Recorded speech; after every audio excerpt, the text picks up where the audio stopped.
जय हिंद दोस्तों, नमस्कार। स्वागत है आप सभी का आपके अपने ऑफिशियल यूट्यूब चैनल अपार एजुकेशन पर। जैसा कि दोस्तों आपको पता होगा कि आज का जो डे है वो है मंडे, दिन सोमवार है। और आज के दिन जो अगस्त है हमारा वो बीत चुका है। आज 1 सितंबर है, ठीक है, 9 महीना 2025। आज के दिन फिर से आपके सामने एक रोचक और रोमांचक खबर के साथ करंट अफेयर्स में हम लोग फिर से आपके सामने उपस्थित हुए हैं। आज हम जो है आपके सामने करंट अफेयर्स में हमेशा की तरह जो हाल फिलहाल की घटनाएं चल रही हैं, जो कुछ आपके सामने नया सीखने को आपको मिलेगा, ठीक है। और जो कुछ आप लोग पहले सीखे हैं उन कंटेंट को थोड़ा सा रिवीजन करने का भी आपको टाइम जो है उसमें मिल जाएगा, ताकि आप लोग अगर दोबारा स्टार्टिंग से लेकर के एंड तक देखें तो आपको एक पॉइंट टू पॉइंट क्लियर हो जाए और जो है आप एकदम अच्छे से समझ पाएँ। तो दोस्तों आइएगा, बिना वीडियो को देख के स्टार्ट किया जाए, ठीक है, ताकि आप लोग कम से कम टाइम में हम लोग ज़्यादा से ज़्यादा क्वेश्चन को कवर कर पाएँ, अच्छे तरीके से सीख पाएँ। पहला जो आपको पता होगा, आज का दिन 21 सितंबर मंडे के दिन डेली करंट अफेयर्स में आपका जीके जीएस भी इंक्लूडेड है, शामिल किया गया है। तो जीके जीएस इसमें जो है करंट अफेयर्स में देखिएगा दोनों चीज़ें आपको मिलने वाली है। पहला जो क्वेश्चन है, NHAI हमारा जो नेशनल ह्यूमन अथॉरिटी आइडेंटिफिकेशन है, ठीक है, NHAI, इसने भी टोल प्लाजा के कर्मचारियों के बच्चों की शिक्षा के लिए कौन सी एक पहल है वो शुरू की गई है, ठीक है। इस NHAI के थ्रू इसके थ्रू जो है एक पहल शुरू किया गया है NHAI के थ्रू, ताकि जितने भी कर्मचारी टोल प्लाजा में काम कर रहे हैं ना, जो आपने देखा होगा टोल टैक्स पे जितने भी वर्कर बैठते हैं, यानी जो नेशनल हाईवे अथॉरिटी जो होती है, ठीक है, NHAI, तो उस पर जो है जितने भी कर्मचारी बैठते हैं हर एक जगह पे, जितने भी हाईवे हैं इंडिया भर में, उसने उन कर्मचारियों के बच्चों की शिक्षा के लिए कुछ अच्छा किया है, कुछ नया किया है, एक पहल शुरू की है। वो पहल कौन सी है उनके एजुकेशन के लिए? तो आपके सामने आपको 4 ऑप्शन दिख रहे होंगे। तो पहले तो आप लोग इसे इंग्लिश में भी समझ सकते हैं कि which initiative has been started for the education of the employees childs या employees childrens of toll plaza या toll plaza employees children by NHAI, national highways authority of India, ठीक है। तो इस NHAI के थ्रू जो है अभी हाल ही में एक पहल शुरू की गई है। वो कौन सी पहल है, कौन सी इनिशिएटिव है? पहला है प्रोजेक्ट आरोहण, ठीक है। सॉरी, यहाँ पे दो प्रोजेक्ट आरोहण हो गए हैं। यहाँ पे एक है प्रोजेक्ट एक प्रोजेक्ट सुरक्षा वाला है, ठीक है, सेफ्टी का है, हम लोगों ने आरोहण लिख दिया था। तो प्रोजेक्ट आरोहण है पहला, दूसरा प्रोजेक्ट विश्लेषण, तीसरा है प्रोजेक्ट शिक्षा प्रगति और चौथा है सुरक्षा, प्रोजेक्ट सुरक्षा। तो जरूरी तो चारों हैं, लेकिन कौन सी पहल अभी इस NHAI यानी national highways authority of India के यानी भारतीय राष्ट्रीय राजमार्ग प्राधिकरण के जरिए अभी कौन सी ऐसी पहल शुरू की गई है? वो जो पहल है वो का मतलब है प्रोजेक्ट आरोहण। प्रोजेक्ट आरोहण के तहत जितने भी कर्मचारी भारतीय राष्ट्रीय राजमार्ग प्राधिकरण में ड्यूटी कर रहे हैं, काम कर रहे हैं, ठीक है, उनके बच्चों की शिक्षा के लिए अभी हाल ही में इस NHAI यानी भारतीय राष्ट्रीय राजमार्ग प्राधिकरण द्वारा प्रोजेक्ट आरोहण शुरू किया गया है। तो project Aarohan has been started for the NHAI या फिर national highway authorities of India toll plazas workers या टोल प्लाजाज एम्प्लॉइज़, ठीक है, या फिर national highways authority initiative has been started for the education of employees toll plazas employees और childrens by NHAI, ठीक है, NHAI के थ्रू स्टार्ट किया गया है। तो आप लोग इसे अच्छे से समझ सकते हैं। एकदम कुछ करना नहीं है आपको, एकदम क्वेश्चन को जो है स्टार्टिंग में देखने से पहले ही समझ जाना है कि जो विश्लेषण होने वाला है, मतलब जो प्रोजेक्ट है वो उनकी शिक्षा से ही संबंधित होगा, ठीक है। क्वेश्चन में जैसा कि पूछ रहा है तो शिक्षा के लिए, तो इसका मतलब, लेकिन शिक्षा वहाँ पे लिखा रहेगा तो ये इसका मतलब नहीं है कि शिक्षा ही होना चाहिए, क्योंकि शिक्षा यहाँ पे प्रगति लिखा है, ठीक है। तो project Aarohan has been started for the education of toll plaza employees childrens by NHAI। आगे देखते हैं क्या है। भारत में प्रतिवर्ष आयुर्वेद दिवस, ये आयुर्वेद दिवस भारत में कब मनाए जाने की घोषणा की गई है, ठीक है। भारत सरकार द्वारा आयुर्वेद दिवस हर वर्ष कब मनाया जाना चाहिए, ऐसा अनाउंसमेंट किया गया है, ऐसा भारत सरकार द्वारा जो है घोषणा की गई है इंडियन गवर्नमेंट के द्वारा, ठीक है, कि भारत में आयुर्वेद दिवस जिसका सबसे ज़्यादा महत्वपूर्ण है आप लोग जिसे योगा, मेडिटेशन बोलते हैं, एक्सरसाइज बोलते हैं, फिजिकल एक्सरसाइज, तो उनमें सबसे ज़्यादा योगा का इम्पोर्टेंस है। तो इस इंडियन गवर्नमेंट के द्वारा आयुर्वेद दिवस जो है कब मनाए जाने की घोषणा की गई है, ऐसा पूछ रहा है क्वेश्चन में। यानी कि विच अनाउंसमेंट या by which day celebrations announcement have been done by the Indian government in India every year. हर साल कब मनाए जाने की घोषणा की गई है।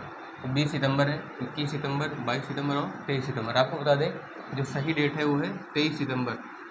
23rd September has been announced as the day of Ayurveda या as the Ayurveda Day every year in India by the Indian government। ठीक है, भारत सरकार द्वारा प्रतिवर्ष आयुर्वेद दिवस 23 सितंबर को मनाए जाने की घोषणा की गई है। आइए आगे देखते हैं। MCA ने हाल ही में वानखेड़े में किसकी प्रतिमा का अनावरण किया। यानी कि अभी एक कोई, ठीक है, मतलब प्रतिमा है, अपने इतिहासकार जितने भी हुए हैं जिन्होंने भारत को स्वतंत्रता दिलाने में या भारत को जो है आगे बढ़ाने में, प्रगति करने में, हर एक क्षेत्र में लगभग सहयोग किया है, उनको अपना कंट्रीब्यूशन, योगदान दिया है। ठीक है, तो वो कौन है। यानी कि MCA ने हाल ही में किस वानखेड़े में किसकी प्रतिमा का अनावरण किया। Recently which sculptor has been announced या हैज़ बीन जो है has been done the progressment by MCA, by MCA in Wankhede. ठीक है, वानखेड़े में किसकी प्रतिमा का जो है अनावरण अभी हाल ही में किया गया था। तो 4 ऑप्शन आपके सामने, फिर से आपको 4 विकल्प हैं, आपको दिखाई दे रहे हैं। आचार्य दयानंद है, सुनील गावस्कर है, स्वामी विवेकानंद है और सरदार वल्लभ भाई पटेल है। तो ये चारों इतिहासकार ही हैं। तो आपको बता दें इसमें जो सही ऑप्शन है वो है सुनील गावस्कर का। बाकी सारे ऑप्शन क्या हैं गलत हो जाएंगे, क्योंकि अभी हाल ही में सुनील गावस्कर को MCA ने वानखेड़े में उनकी जो प्रतिमा है उसका अनावरण किया है। ठीक है, उसका विश्लेषण किया है, मतलब उसका जो है उद्घाटन के लिए उस पर बात की गई है उस प्रतिमा का। ठीक है, तो रिसेंटली MCA इनोग्रेटेड या has been discussed for inauguration of Sunil Gavaskar's sculpture in Wankhede. Sunil Gavaskar की प्रतिमा का, उनकी जो मूर्ति है उसका हाल ही में उसका अनावरण किया गया। ठीक है, उसका त्वरित विश्लेषण किया गया है, उसका उद्घाटन करने के बारे में बना करके लगभग तैयार है, उसको जानने के बारे में प्रयास किया गया है कि उसको कब किया जाए MCA द्वारा। ठीक है, उसके बाद वाला को जो क्वेश्चन है, सरकार ने अगले कितने वर्षों के लिए 25,000 करोड़, ये इतने का फंड, इतने की जो राशि है वो निर्यात प्रोत्साहन मिशन में शुरू किया है। यानी अगले कितने वर्षों के लिए सरकार ने 25,000 करोड़ रुपए का जो निर्यात है, जो एक्सपोर्ट है, उसका प्रोत्साहन मिशन शुरू किया है। यानी कि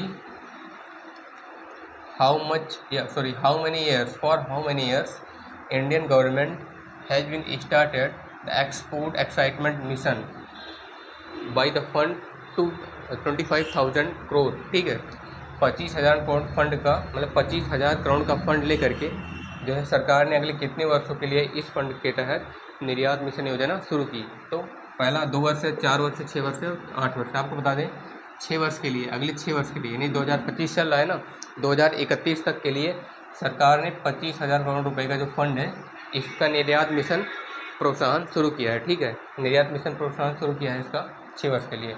तो Indian government has started the export excitement mission by the fund 25,000 crore next 6 years, for the next 6 years, अगले 6 साल के लिए शुरू किया है इस 25,000 करोड़ रुपए का निर्यात प्रोत्साहन मिशन, 25,000 एक्साइटमेंट एक्सपोर्ट मिशन। ठीक है, आगे क्या है, आयुर्वेद दिवस 2025 का थीम क्या है। What is the theme of Ayurveda day 2025। इसका थीम क्या है, लोगों और ग्रह के लिए आयुर्वेद या लोगों और शिक्षा के लिए आयुर्वेद, जिसे आप ये इंग्लिश में बोलते हैं Ayurveda for peoples and planet,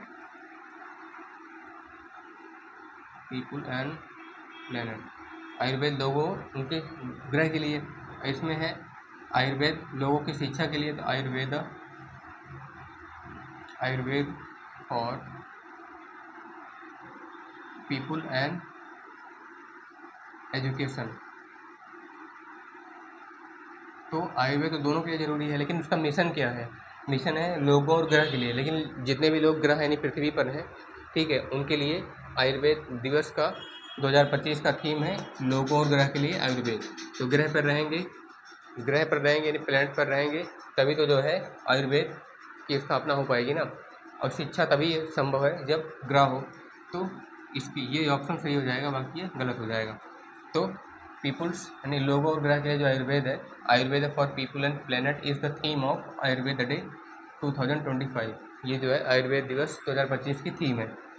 Bharat ने हाल ही में किस देश के साथ 2025 ऊर्जा संवाद में स्वच्छ ऊर्जा संबंधों को मजबूत किया है? यानी किस देश के साथ भारत ने अभी हाल में 2025 का जो ऊर्जा संवाद हुआ है उसमें स्वच्छ ऊर्जा संबंध उनको स्ट्रॉन्ग किया है, मजबूत किया है। तो recently India done the strongest recently India did the strong relationship between the clean energy mission in 2025 energy excitement recently, ठीक है। विथ विच कंट्री, किस देश के साथ किया है? तो with which country recently India have been done the strongest relation of clean energy, ठीक है, in by the 2025 energy mission, ठीक है, 2025 के ऊर्जा संवाद में। पहला है अमेरिका, दूसरा है भारत, जापान और फ्रांस। तो बता दें, जो जापान देश है इसके साथ भारत ने अभी हाल ही में इसके साथ भारत ने 2025 ऊर्जा संवाद, इस 2025 ऊर्जा संवाद में जो है स्वच्छ ऊर्जा संबंधों को मजबूत किया है, ठीक है। तो India did the strongest relation of clean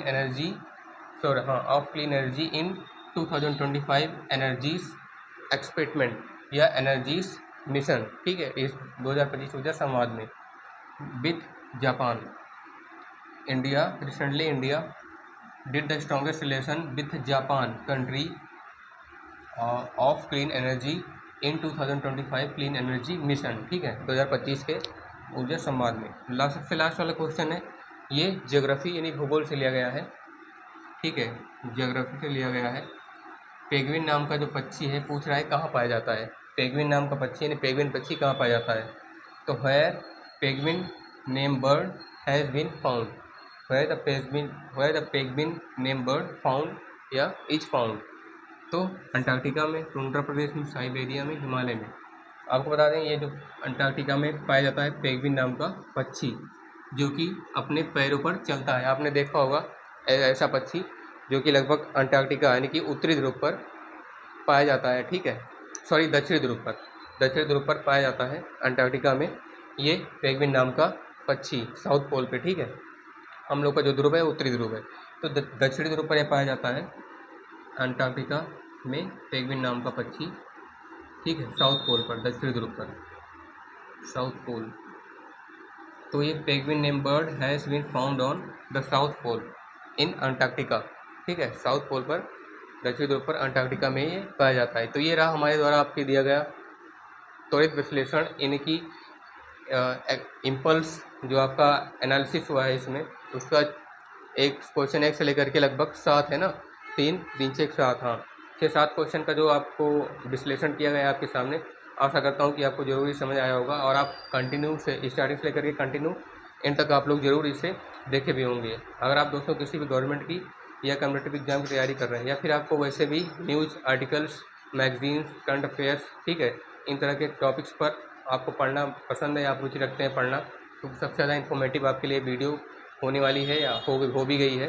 तो दोस्तों आशा करता हूँ दोस्तों आप लोग इसे सबसे ज़्यादा लाइक करेंगे, शेयर करेंगे। हमारे चैनल पर पहली बार है तो सब्सक्राइब करेंगे। मिलते हैं आपसे नेक्स्ट वीडियो में, तब तक के लिए आपका बहुत बहुत धन्यवाद। नमस्कार।